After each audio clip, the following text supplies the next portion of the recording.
Hey everybody, I'm John Bergstresser. Here's my audience: Emily Sylvester, Derek Reeser, and Ethan Neal. So to start off, I got a question for all you guys. When is the last blizzard you can think of that was comparable to the one we had in January? Emily? 1996. 1996. That's correct. We were all actually born around 1996, except for Emily. She was a year after that. But yeah, so basically, I'm going to inform all of you guys on how the blizzard of 2016 became so powerful. You can't see this, but it is my drawing of America.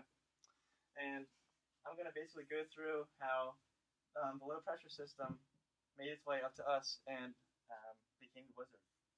So, first, we have the low pressure system right here. It came up and came through to America around Washington State. Then the jet stream caught it and it carried its way down all the way to the Gulf of Mexico. Then in the Gulf of Mexico, it spun around a few times and started to pick up intensity and made its way up the east coast like this and then out to sea. So that's basically what happened, but there's a lot more to the story than that. So there are three main things that made the storm as powerful as it was. The first thing was that there was an El Nino this year, which means that the ocean right here and then farther this way was warmer than it usually is. And the El Nino has happened in the past too. It hasn't just happened this year. But there is historical confidence that when there is an El Nino, storms like this tend to happen more frequently. So, because the storm started off in the Pacific Ocean over here and came in like this and got caught by the jet stream, it set up perfectly so that a strong low pressure system traveled its way down all the way to the Gulf of Mexico. In the Gulf of Mexico, the waters are warm, and so it gave it potential to gain energy right here. And so then as it travels up, meteorologists were aware that another low pressure system right here was also forming, which they didn't expect at first. This low pressure system moved like this and met with this one, and it was coming up the coast. There's one other thing that made this storm so incredibly powerful.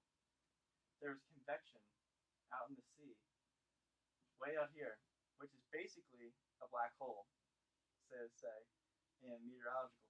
So, this low pressure system meets with this low pressure system right here, and they collide and become one giant low pressure system, which is basically just the storm.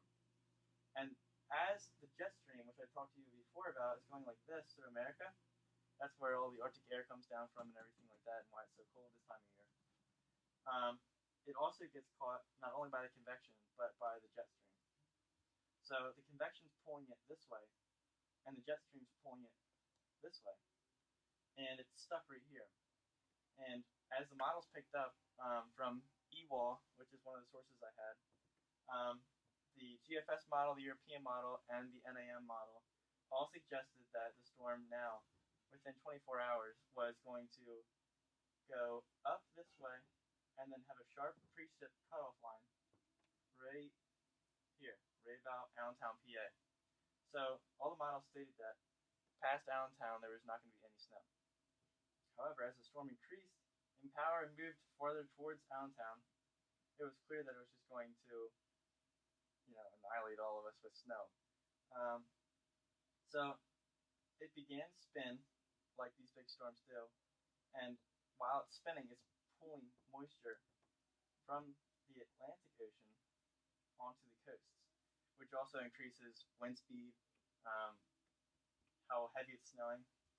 So it actually spun for 18 hours in this exact location right off the coast of South Carolina, just dumping snow on everybody. And as you can see, we're right here. The storm at its most powerful point looked a little bit like this. And that's basically where the precip was. The ice cutoff line was right here, and all the snow was up here.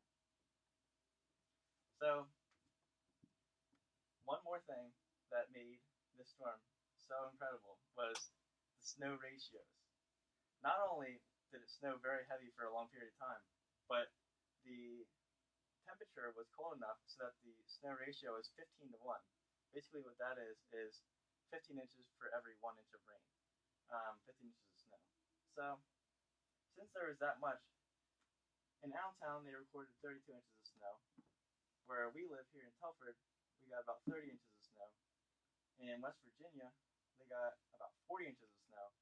And in North Carolina, on the top of a mountain, it was recorded to have 66 inches of snow as the top.